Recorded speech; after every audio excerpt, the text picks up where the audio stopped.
In a distributive negotiation, you are most concerned about the substantive outcome, while not really caring about the other party and the relationship that you might have with them. In this situation, you might consider using negotiation tactics that are more aggressive. Negotiation tactics that are known as hardball tactics. Hardball tactics are behaviors that are designed to give you the upper hand in the negotiation by putting a lot of pressure on the other side. By using extreme demands, emotional blackmail, and even unethical behaviors, you might be able to get the other party to agree to your demands and your proposals.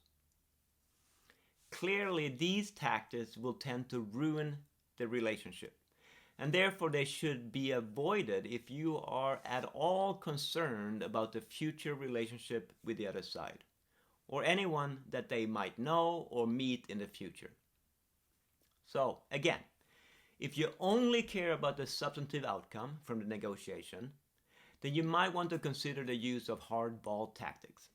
Here are some examples of behaviors that would be considered too extreme for most negotiations, but which might be powerful in certain situations. I will present them in the order from least confrontational to most confrontational. The first one is to start negotiation with extreme demands that are then followed by small, slow concessions. The hope is to anchor the negotiation at a point favorable to you. Also, by taking an extreme position, you might be able to get the other side to doubt its preparation and its understanding of the situation. They will feel uncertain and unprepared, which is not a good position to be in when negotiating. Lower expectations. Try to provide the other side with information that shows why their proposals are unrealistic or why their situation is tenuous. This will lower their expectations and put you in a better position. Squeeze. Keep dropping hints and comments about the other side's competition. I really do like your product, but I can purchase something very similar for a lot less down the road. Snow job. Provide the other side with so much information that they cannot determine what information is real, what is important, or which pieces of information are simply included as distractions. Flinch. Send a signal that the other side's proposal is outrageous, ridiculous, and does not even deserve a serious response by crying, "What?" when the other side makes a proposal. That is, send a signal that they don't understand the situation correctly. All of these tactics work to create uncertainty and a sense of unpreparedness in the other side. The next ones are slightly more aggressive. Straw demand. Use a red herring or a decoy in your negotiation. Say something like, "I really like this car, but I was really hoping to buy it in pink." That is, ask for something that you know is not available or possible, and then ask for a concession in return for the sacrifice that you suffer from not getting what you really want. Nibble. After an agreement has been achieved, keep asking for additional concessions. That is, after you and the other side has basically reached an agreement, change your mind and ask for one more thing. Are they really going to walk away over that small request? Limited authority.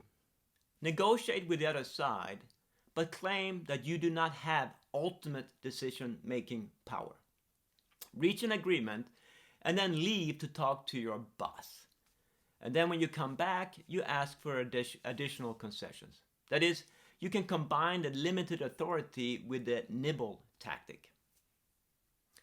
Surprise. This is a bit similar to nibble. Wait until the other side is emotionally and psychologically invested in the deal, then throw in a surprise. "I just received another and better offer, and you need to match it." Once again, are they really going to walk away at this point? Finally, the next three are just next level.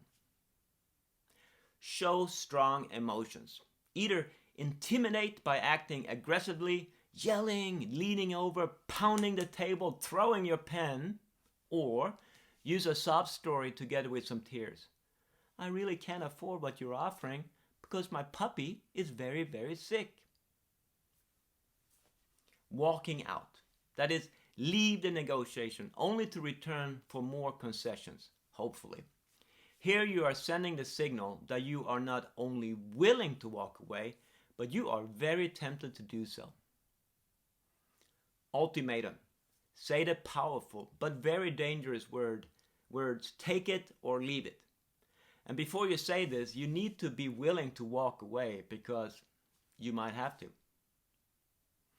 Okay, these are all examples of hardball tactics.